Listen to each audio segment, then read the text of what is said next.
Greetings! I am Tantus now of Dracovin, Lord and Emperor of the Dracovin Empire, and welcome. I want to continue my talk about some series that I would use in BESM. Now, I was going to say anime there, but these three series are not anime. I'm going to review three things which I think are very interesting and would allow themselves to be made into BESM worlds very well. Now, two of them are TV series that are more American-based, and one of them is a video game series. But all three of these, I think, would make for great BESM games, and that's why I actually did want to talk about them. You know, that's the thing. I'm going to talk about the Avatar series. I'm talking about the one with Last Airbender and Legend of Korra. I'm going to talk about both of them combined. Then I'm going to talk about Parasite Eve, the video game series. That would make a great world to do BESM games in. And first I'm going to talk about R.W.B.Y. So let's talk about R.W.B.Y. Let's start with this. Now this is a anime-inspired 3D animation done by Rooster Teeth Productions, also on YouTube. Please check them out. Now, it's been going on since 2013. Now it takes place in the world of Remnant. Now, in the world of Remnant, there's these monsters called the Creatures of Grimm that have plagued people, and it almost brought the world to destruction until this power source, this material called dust was discovered, and gave these people the ability to fight back against the Creatures of Grimm. Now, the main people that do this fighting are hunters and huntresses. They're people that train and use dust to fight against the Creatures of Grimm and protect the people. Now, our main series focuses on four girls, Team R.W.B.Y. R.W.B.Y, Weiss, Blake, and Yang. These four work together to form a team. Now, they are in training, though. They go to Beacon Academy in the city of Vale, one of the four major cities. The four of them are studying to become huntresses.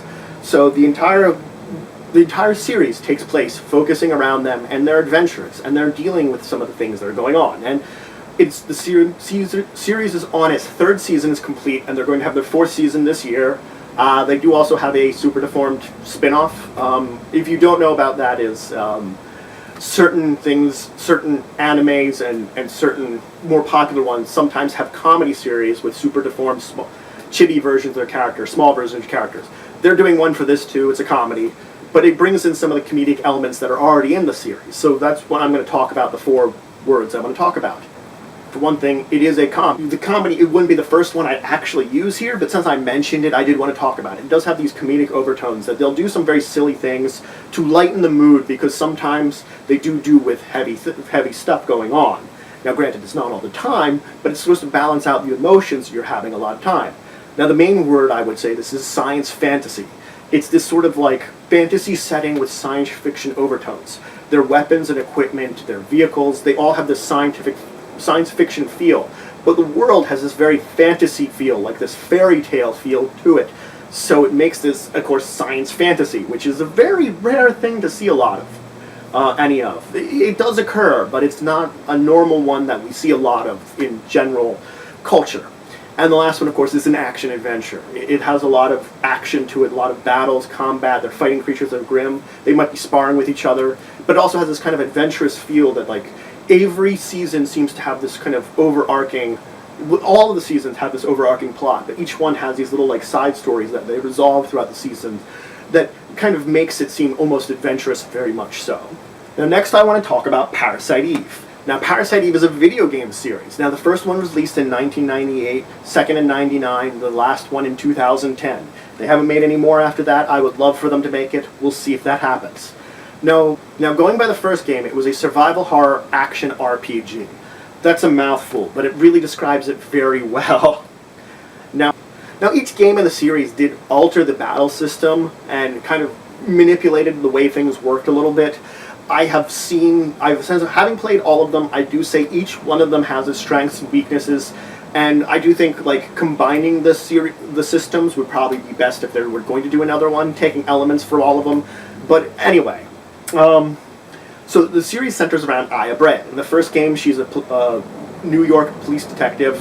In the later game, she's part of the FBI. In the last game, she's part of this other organization. Now, each game revolves around the fact that mitochondria have gained sentience. Now, mitochondria are something that's in all of our cells. It's like they are things that had become symbiotic with our cells. They probably were bacteria. So the entire storyline is these have gained sentience and almost became this hive mind within people's bodies. And they become parasitic. Now the thing about Aya is that she gains abilities that hers are more symbiotic with her. They don't try to invade other bodies, they try to stay within her and enhance her. Now, in the first game, you deal with these mitochondrial creatures that are causing mutations and things, that are creating monsters, killing people, that they have this kind of caretaker or mastermind behind them who names herself Eve. In the second game, they deal with someone tries to make man-made versions of them to almost sort of force evolution using them, that they take them and they sort of manipulate them in a way, making man-made versions of these monsters, but almost to do evolution. And the last game deals with the fact of like this kind of strange time warp based upon the powers that kind of twists reality a little bit, that deals with the fact that like an enormous amount of the energy and powers can exist. It's a little more surreal than the rest of them, so the storyline does hurt my head a little bit more, but it's not a bad game, just gets a little weirder than the rest of them. Now, all these games are very action-oriented. They have all of them have their own combat systems. Now, the amount of RPG elements to them always kind of exists with like leveling system and systems like that, but the actual amount of it varies from game to game and how deep it is. So they're a very action-adventure RPG sort of games. So that would be the first way to describe them. Then I would describe them as having a horror element to them. Unfortunately, the earlier games none of the games have such great graphics that they can really show off it. They never were like the top-of-the-line graphics. Even on the PS1 era, which the first two were on the PS1, they were pretty decent for it, but they can't show a lot on the PS1. You know, that people horribly die and burn and melt, they can't really show that. Or if, you know, there's horrible mutations occurring to people and death, you know, they really don't show it very well. And then I'd add mystery to all of them. Each of the ones has this sort of overarching storyline, but it also has these mysteries kind of moved into the middle of this storyline that has, like, in the first one has to deal with Aya and how she got her abilities and how she's related to Eve. And the second one is where these things came about and the kind of storyline behind that and the manipulations. And the last one is the reason why these things have existed, why this sort of strange time problems have occurred. So each of them does have this very mystery element to them. So the last one I want to talk about is, of course, the Avatar series.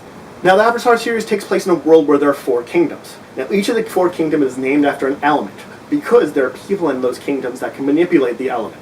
So there's the Earth Kingdom with people that can manipulate earth, fire with people that manipulate fire, air with people that manipulate air, and water with people that manipulate water.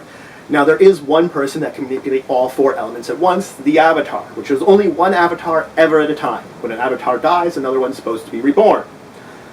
There are actually 2 series that take place, and each of them has finished up. Each of them has all the seasons they were going to have. There's Avatar: The Last Airbender and The Legend of Korra. Now, each of them centers around a different avatar. Aang is the first one, who's an Airbender, and he's in the last Airbender series. And Korra is in the second one, who's the successor to Aang and takes place in her series. Now, the first one revolves around the fact that the Fire Nation tries to conquer the world. They try to commit genocide on the Air Nation, and only Aang survives, so he does become the Avatar. The second one has to deal with the fact that Korra has to live up to a little bit of Aang because he dealt with this entire conquering the world thing and resolved it, and now she has to deal with like what's going on in the aftermath and living up to him while in a new world order that's a little more interconnected. So each of these series has very different tones, but I did enjoy both of them. They both capture this sort of feel that is very interesting and is very fun. Now, they are an action-adventure. In each of them, they go on sort of adventures. The main character goes on these quests. They have their like sort of quests to do things, to learn things. All of them each of them does have to become the Avatar, you know. They start out learning more and more about the other types of elements, that they start mastering their one and have to master all 4 to become the perfect Avatar and be able to do their job very well. It's also a fantasy. They have fantastical powers, these almost sort of supernatural powers that in the Legend of Korra they do hint on where these powers came from and the interesting storyline behind that. But it's established that there is this sort of fanciful world with these powers that exist out here. And it's very interesting that way. But it also kind of fills this kind of dark comedy. It has to do with a lot of kind of dramatic tension and stuff and things going on. You know, like the genocide of the air people. It's kind of sad, but they do have this sort of comedic elements to it that sort of bring out lightheartedness to it, that you can kind of swallow the darkness that exists in this world, that a lot of horrible things happen. In either series, there's a lot of darkness and a lot of tensions that they bring in these comedic elements to. Now, the original one was a lot more than The Legend of Korra, Last Airbender was, but still, they both had it. So those are the 3 series I want to talk about today. I just wanted to give a little review on them. In the next episode, which will be out right after this one, we'll talk about using these in your BESM game, so that you can use these, so you can enjoy BESM game in their worlds. So if you have any questions, comments, anything you want to say, anything you think I left out, please leave in the comments below. Please like if you enjoyed this video. It does show your support. Another way to show your support is to subscribe, to become a member of the Empire, to become a citizen. And if you know anybody that would enjoy this video, that would learn anything from it, please share it. And until the next time, I bid you farewell.